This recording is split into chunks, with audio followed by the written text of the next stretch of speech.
Hello viewers, এখানে দুটো গুরুত্বপূর্ণ বাক্য দেওয়া আছে। বাক্য দুটো খুবই গুরুত্বপূর্ণ। এই দুটো বাক্য দিয়ে হাজার হাজার বাক্য তৈরি করা সম্ভব। বাক্য দুটো লক্ষ্য করো।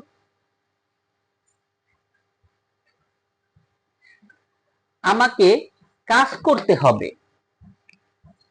দেখো ভিউয়ার্স, ক্রিয়াপদের শেষে তে হবে যদি এমন থাকে, শেষে যদি তে হবে এমন যদি থাকে, সেক্ষেত্রে ওই বাক্যটা তারা একটা বাধ্যতা বোঝাচ্ছে। আর বাধ্যতা যদি বোঝায় সেক্ষেত্রে সাবজেক্টের পরে প্রেজেন্ট টেন্স হলে হ্যাভ টু অথবা হ্যাজ টু ব্যবহার করতে হবে, আর পাস্ট টেন্স হলে হ্যাড টু ব্যবহার করতে হবে। যেমন আমাকে কাজ করতে হবে, এটা প্রেজেন্ট টেন্স, সেক্ষেত্রে ইংলিশটা কি হবে? I have to work. আমাকে কাজ করতে হবে। এটাকে যদি আমি পাস্ট টেন্স করি সেক্ষেত্রে কি হবে? আমাকে কাজ করতে হয়েছিল। তে হবে থেকে তে হয়েছিল, আমাকে কাজ করতে হয়েছিল, সেক্ষেত্রে ইংলিশটা কি হবে? আই হ্যাড টু ওয়ার্ক, অর্থাৎ হ্যাভ টু এর পরিবর্তে হ্যাড টু হবে। আচ্ছা, এবার নিচের বাক্যটা দেখো।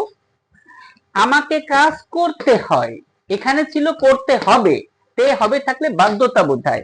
আর যদি শেষে যদি তে হয় এমন যদি থাকে, তে হয় এমন থাকলে কর্তব্য বোঝায়। কর্তব্যের ক্ষেত্রে সাবজেক্টের পরে প্রেজেন্ট টেন্স হলে এম টু, ইজ টু অথবা আর টু বসে। আর যদি পাস্ট টেন্স হয় সেক্ষেত্রে ওয়াজ টু অথবা ওয়ার টু ব্যবহার করতে হয়। দেখো, আমাকে কাজ করতে হয়, সেক্ষেত্রে ইংলিশটা কি হবে? প্রথমে সাবজেক্ট আই, তারপর আইয়ের জন্য am to, I am to work, আমাকে কাজ করতে হয়।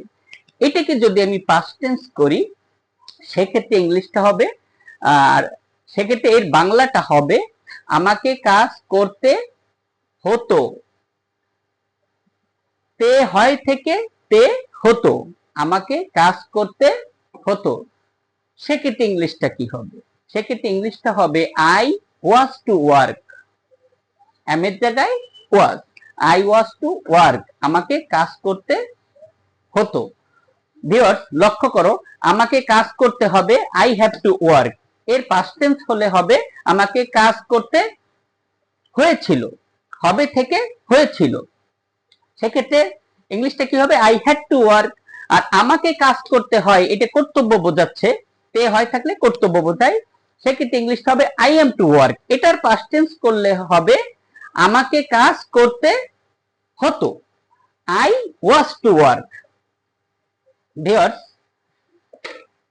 এই দুটো বাক্যর আলোকে হাজার হাজার বাক্য আছে। তোমরা আমার কমেন্ট বক্সে কিছু বাক্য তৈরি করতে চেষ্টা করো, কাজে দেবে। আল্লাহ হাফেজ।